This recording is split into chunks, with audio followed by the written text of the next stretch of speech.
Please be seated.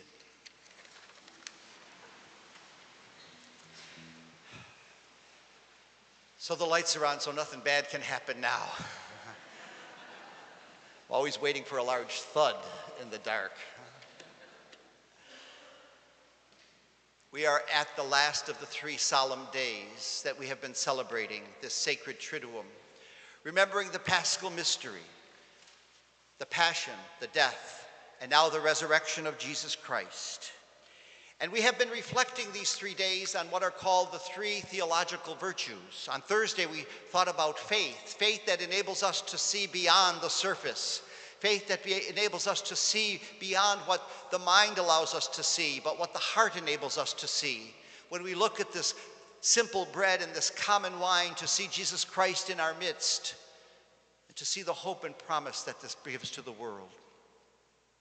And then yesterday we spoke about and reflected upon love.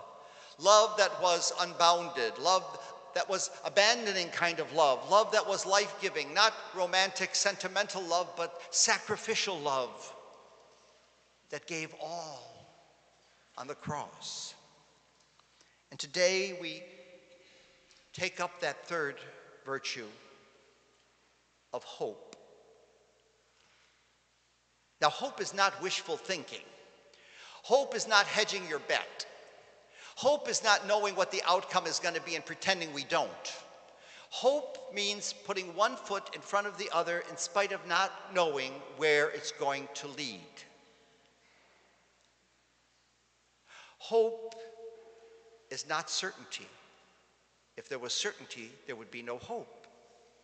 We would have the answer already. Thomas Merton, the great mystic and monk, had this to say about hope. My hope is in what the eye has never seen, so let me not trust in visible rewards. My hope is what the human heart cannot feel, so let me not trust in feelings of my heart. My hope is in what the human mind has never, what the human hand has never touched. Do not let me trust what I can grasp between my fingers, for death will loosen my grasp, and my vain hope will be gone. O Lord, let my trust be in your mercy, not in myself. Let my hope be in your love, not in health or strength or wealth or human resources. If I trust you, everything else will bring me to heaven. If I do not trust you,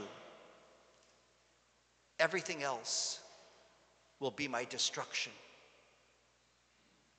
If I trust you, everything else will bring me to heaven. If I do not trust you, everything will be my destruction.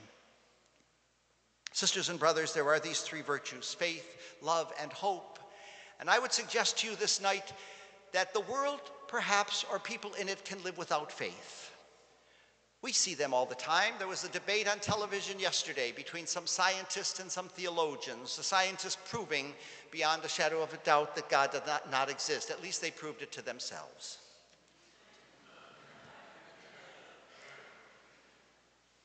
But there are those, in spite of what Bob Dylan says, you have to serve somebody. It might be the devil, it might be the Lord, but you have to serve somebody. And so everybody has a God. It might be consumerism, it might be some other ism.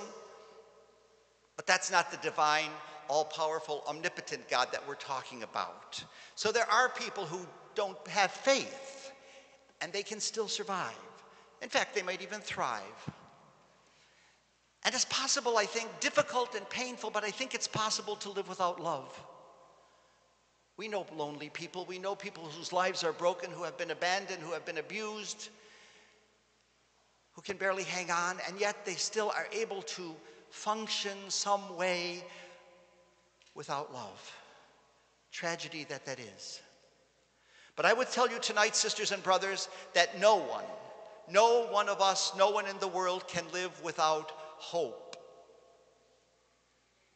There'd be no reason to get up. There'd be no reason to do anything. We would be paralyzed. We must have something to hope in.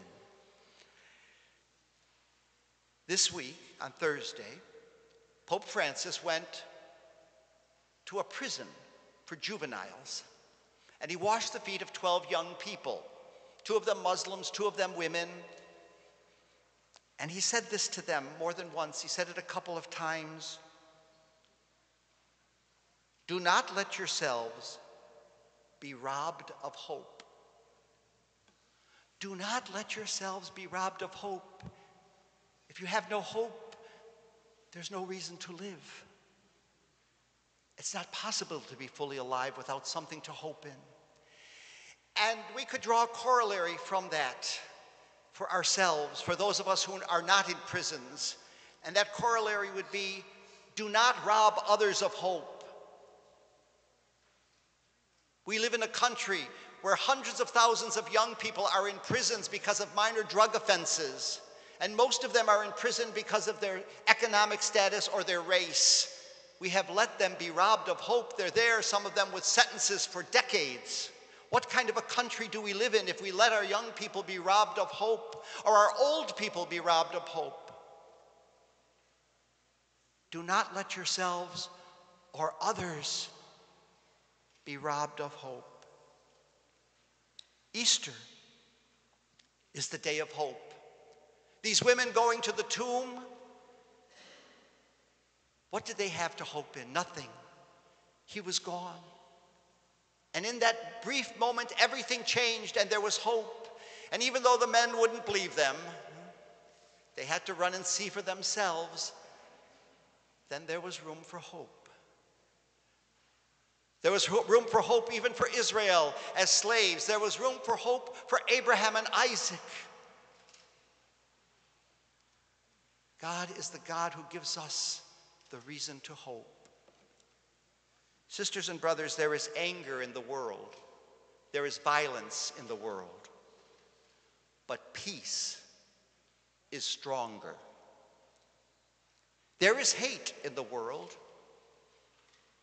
but love is stronger. There is death in the world, but God is stronger. And because of this, there is always, there will always